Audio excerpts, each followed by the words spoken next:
Ek was nou al soveel keer hier, dat die oorgrote meerderheid van die gemeente se gesigte bekend is, en dat het regtig aangenaam is om by u te kom, en om te weet dat hierdie onderlinge verbintenis groei en verdiep, en dat ons daarin, as het ware, iets kan bevestig, een spoor kan laat van wat 'n gemeenskap van gelowiges behoort te wees. Gemeenskap van die liefde, waarin ons mekaar onderling aanvaar, mekaar help, en dit eintlik as 'n dankwoord in ons hart laat leef, dat ons so meer mens word in hierdie onderlinge verbondenheid. Dit is 'n voorreg om elke keer hier by u te wees, baie dankie daarvoor. Kom ons sit net so 'n oomblik stil.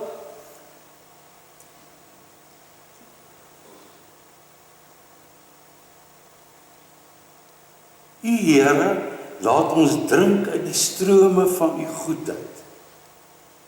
U leer ons hoe om te lewe. Uit u hand kom net wat mooi is. U omsluit ons van alle kante. U is by alle eindes verby. Die een wat vir ons is. Aan u ons lof en dank.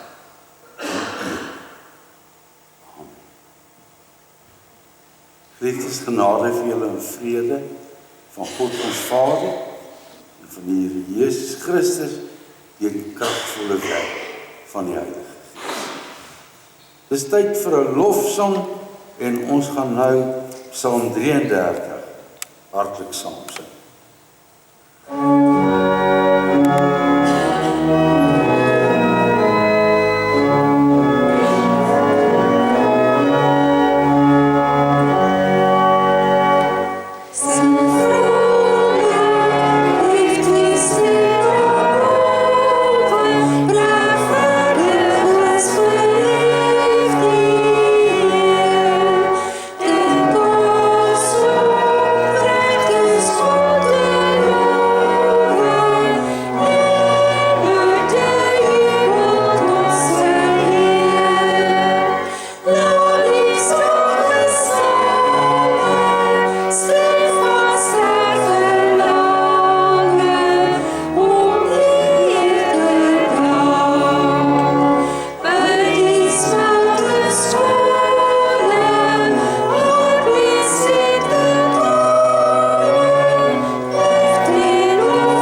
susters, om aan Christus te behoort, is om op 'n nuwe wyse met wakker oë wat inkyk in die ware werklikheid, sodat ook die naaste raak gesien word, so te lewe as mense wat losgekom het uit die voetangels van 'n lewe wat gerig is of was op vernietiging, na 'n lewe wat goed en reg is voor God. Kom ek lees vir ons hier uit 1 Johannes 3. Hier staan geskrywe: Geliefdes, ons moet mekaar lief hê.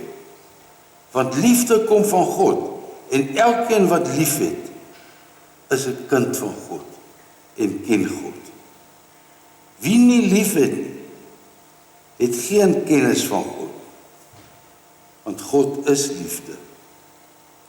Hierin is God se liefde vir ons geopenbaar. Sy enigste seun het hy na die wêreld gestuur, sodat ons deur hom die lewe kan hê. Werklike liefde is dit, nie die liefde wat ons vir God het, maar die liefde wat hy aan ons bewys het, deur sy seun te stuur as versoening vir ons sonde. As dit dan is hoe God sy liefde aan ons bewys, hoort ons mekaar ook lief te hê. Niemand het God nog ooit gesien nie, maar as ons mekaar lief het, bly God in ons en het sy liefde in ons sy doel volkome bereik. Hieraan weet ons dat ons in hom bly en hy in ons. Hy het ons sy gees gegee. En ons het gesien en is getuie daarvan, dat die Vader die Seun as redder vir die wêreld gestuur het. Wie bely dat Jesus die Seun van God is? God bly in hom, in haar, en hy sy in God. En ons ken die liefde wat God vir ons het, en ons glo daarin. God is liefde. Wie nie in die liefde bly nie, wie in die liefde bly, bly in God en God in hom. Hieraan weet ons dat die liefde sy doel volkome met ons bereik het. Ons het niks te vrees vir die oordeelsdag nie. Want in hierdie wêreld lewe ons reeds deur die liefde, net soos Jesus. Ware liefde is dit.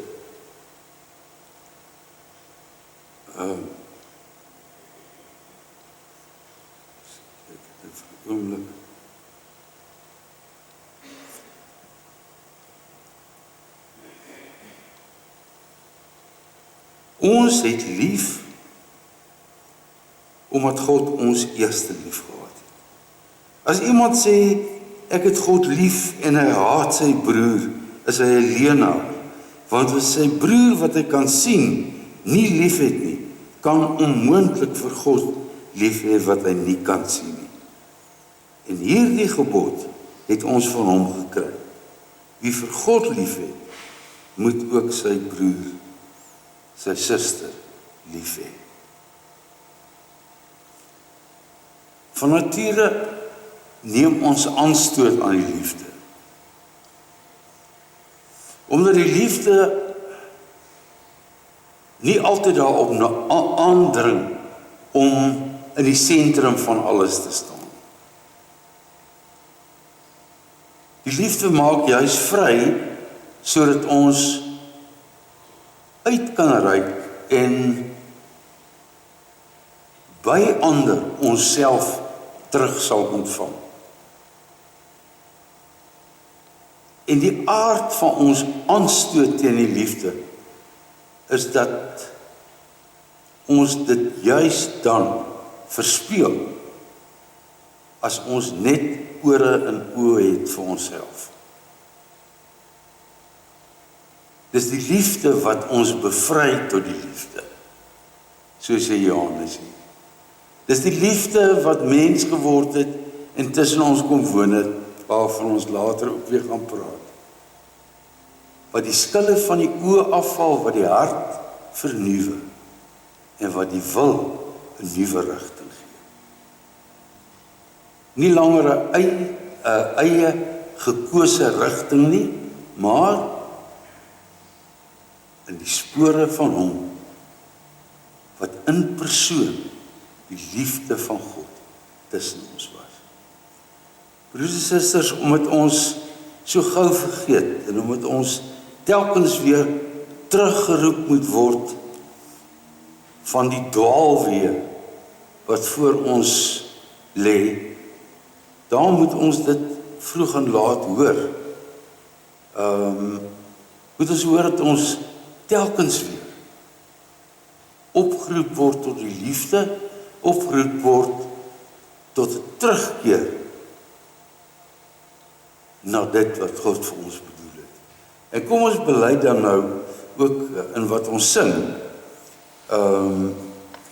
dat ons op geen ander wyse regtig menslik kan leef as vanuit die versoening, die vergifnis en die aandrang tot die liefde nie. Kom ons staan.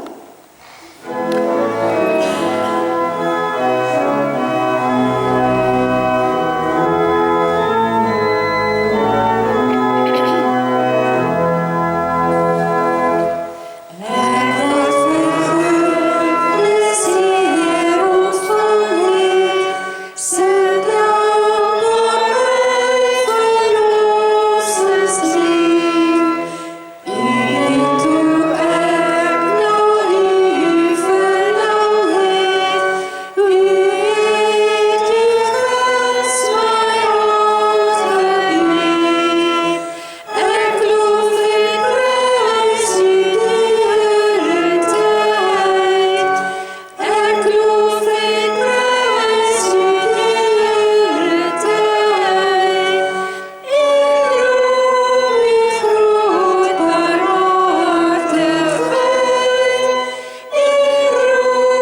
Ons skriflesing vanoggend kom uit Johannes 15. Ons gaan enkele verse daaruit voorlees, maar voordat ons dit doen, kom ons sit net so en buig die hoofde. Ons Vader, ons dankie dat ons vroeg en laat altyd weer mag lewe aan die ontvangkant van dit wat goed en reg en mooi is. Dit wat U aan ons ryklik skenk, dit wat U in oorvloed deur U Gees ook in ons lewens waar maak. Dankie vir die woord. Heer, dat hierdie woord ons ter harte sal gaan. Dat ons daardeur opgebou en vernuwe sal word. Om hoe langer hoe meer te verstaan wat ons in U het en waartoe U ons roep. Open ons oë, open ons harte en maak dit ontvanklik vir U woord, bid ons in Christus naam. Amen.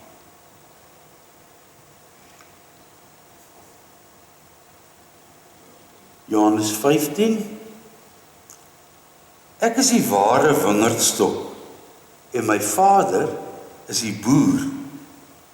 Elke loot aan my wat nie vrugte dra nie, sny hy af. Maar elkeen wat vrugte dra, snoei hy reg, sodat dit nog meer vrugte kan dra. Julle is alreeds reg gesnoei deur die woorde wat ek vir julle gesê het. Julle moet in my bly en ek in julle. En kan ek net hier 'n kantopmerking maak.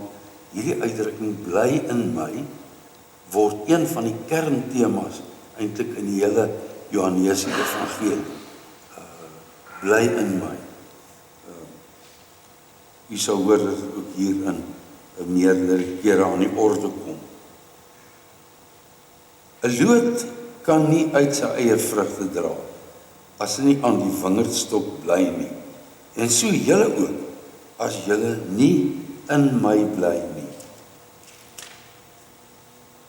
Ek is die wingerdstok, julle die lote. Wie in my bly en ek in hom, dra baie vrugte, want sonder my kan julle niks doen nie. As iemand nie in my bly nie, word hy weggegooi soos 'n loot en hy verdroog.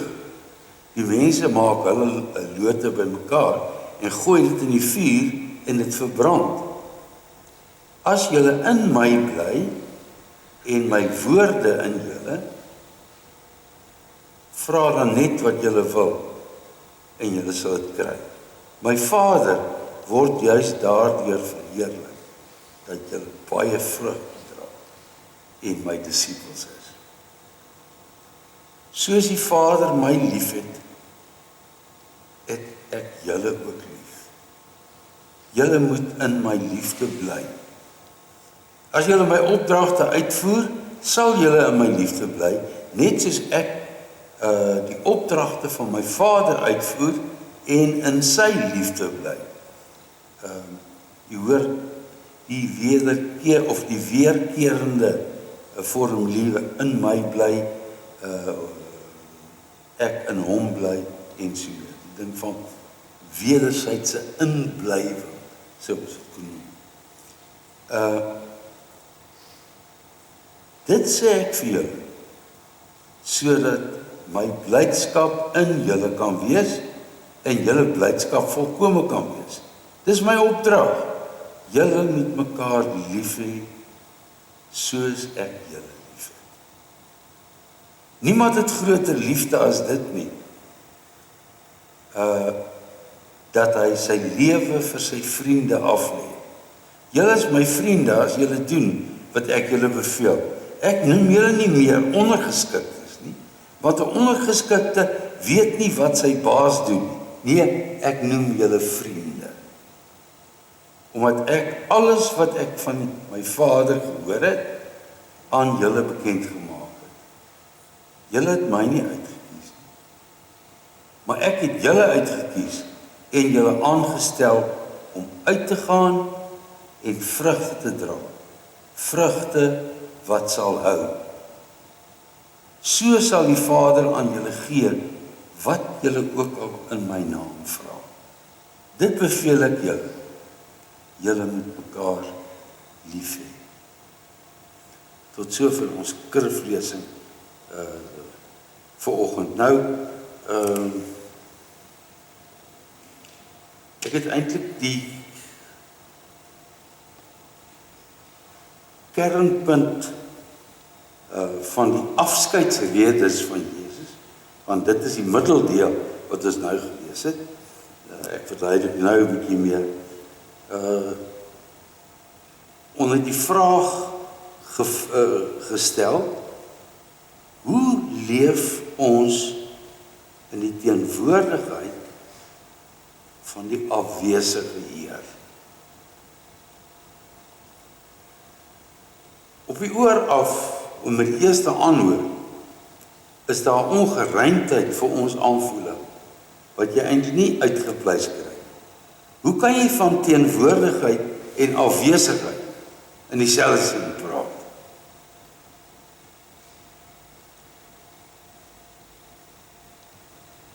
Johannes 15 met hierdie pragtige wingerdstok en lote metafoor sit eintlik in die hart van die afskeidsredes van Jesus. Johannes 14, dis die begin, Johannes 16 die einde. So, hierdie metafoor van die wingerdstok is letterlik in die middel daarvan. En in hierdie hele reeks afskeidsredes sê Jesus vir die disippels, ek wil nou vir julle sê, ek gaan nie altyd vir julle wees. Hy wil met hulle praat oor hulle lewe nadat hy weg is van hulle af. Hy berei hulle voor vir 'n lewe waarin hy van hulle geskei sal wees. Ek gaan weg van julle af na my Vader en julle Vader om vir julle plek te maak in sy huis met sy baie wonings, sê hy in die vorige hoofstuk 14. Ek gaan weg. In die hoë priesterlike gebed, dis nou in hoofstuk 17, jy moet toch deurblaai en lees daar. Hoofstuk 17 wat in sy geheel as Jezus se gebed weergegee word, sê hy, Vader, ek het van u afgekom met die heerlikheid wat ek gehad het, wat u aan my gegee het, nog voordat enige iets bestaan het, en nou kom ek terug na u toe. Maar ek laat hulle wat u aan my gegee het, agter om in die wêreld vorentoe aan te gaan. Nou, hierdie samespel van teenwoordigheid en afwesigheid maak eintlik net sin as 'n mens dit binne die gedagtegang van die hele Johannes Evangelie probeer verstaan. En dan wil ek sê dat hierdie werklikheid van teenwoordigheid in die afwesige, by die afwesigheid van die Heer, gedra word deur 'n hele klomp lyne, teologiese lyne, wat in die Johannes Evangelie nou na vore kom. Ons nou verwys na hierdie bly in my motief, né? Waar tot oorlopends toe gesê word, bly in my, ek bly in julle en dies meer. Nou, as ek net so enkele van hierdie lyne kan uitlig. En die eerste is die absolute intieme verbondenheid tussen Jezus en sy Vader. Reeds met die eerste hoofstuk van Johannes Evangelie lees ons daar dat hy die woord is wat vlees geword het. Maar hierdie woord was van die begin af by God. Ja, was God self, sê Johannes. En hierdie woord het as die openbaring van God se genade en waarheid tussen ons kom tent opslaan. Dis die letterlike Griekse woord daarvoor. Hy het sy tent tussen ons kom opslaan om by ons te wees. Hy kom woon by ons om die openbaring te wees van die lig wat in die donker skyn. Sê Johannes 1, hy was die lig en die lig was die lewe vir die mense. En die lig skyn in die duisternis en die duisternis kon dit nie oorweldig. En in alles is sy aanspraak om nie sy eie wil te doen nie, maar hy is die wil van sy Vader te doen. Om sy eie werk te verstaan as die werk van die Vader wat aan hom opgelê is of opgedra is om in alle gehoorsaamheid te volvoer, te doen. Jesus se reslose identifikasie met die Vader, waarin hy gesê het dat hy die werk van sy Vader doen, want daarvoor is hy gestuur om die nabyheid van God by die wêreld uit te sê. Mense kon sê dat sonder om die terme te gebruik, hierdie verwysing na die verhouding tussen die Vader en die Seun eintlik die grondgeheim van die belydenis van die drie-eenheid is. Jesus en die Vader onderling verbonde deur die band van die Gees. Die Heilige Gees is die band van die liefde tussen die Vader en die Seun. Maar hiermee saam baie belangrike motief wat 'n mens ook sou moes noem, die intieme verbondenheid tussen Jesus en sy disippels. En dis wat ons vanoggend hier in 15 in ronde woorde gehoor het. Ek kan my nie indink aan 'n sprekender beeld, metafoor, van verbondenheid, van by mekaar wees, as juist die verband tussen die wingerdstok en die lote nie. Intieme verbondenheid wat die geheim van die draagkrag, die geheim van die vrug van die lote is. Los van die wynstok is dit letterlik soos Jesus sê, sonder my kan julle niks doen. Sonder dat julle in my bly, kan julle nie vrug dra nie. En lote wat nie vrug dra nie, is vir die vuur bestem, so sê hy. Dit is nuttelose noot. Nou, weet jy wat aangrypend is? Is dat die band tussen die Vader en die Seun en die band tussen die Seun en sy disippels presies dieselfde band is. Dis die band van die liefde. Johannes sê dit in soveel woorde. Hy sê die Vader het my lief soos